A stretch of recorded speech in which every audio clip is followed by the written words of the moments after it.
అందరికీ నమస్తే అండి. అందరూ బాగున్నారు కదా! నెల్లూరు కారం దోస. ఇక్కడ ఎంత ఫేమస్ అంటే అబ్బో! అందరు కలవరిస్తూ ఉంటారండి. చాలా ఇయర్స్‌గా నేను నెల్లూరులో ఉన్నా. ఎప్పుడు ట్రై చేయలేదు. ఏదన్నా ఫేమస్ ఉంటే ట్రై చేసినప్పుడు ఆ తిన్న టేస్ట్‌లో నేను రెసిపీ కనిపెట్టి ఇంట్లో చేయటం అలవాటనమాట. అసలెలా తిన్నానంటే ఒక పెళ్లి షాపింగ్‌కెళ్ళినప్పుడు వాళ్ళకి విపరీతమైన ఆకలేస్తుంది. ఖచ్చితంగా తినాలని బలవంతం చేస్తే అప్పుడు ఈ దోస టేస్ట్ చేశాననమాట.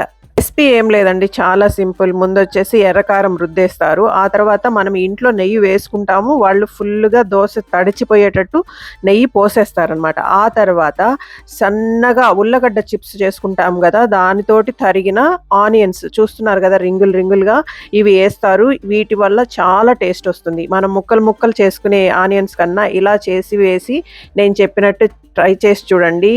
అక్కడ కన్నా దోస మన ఇంట్లోనే బావుంటది. రెసిపీ చెప్పాను గదా! తొందరగా లైక్ జేసి, షేర్ జేసి, సబ్స్క్రైబ్ జేసుకోండి.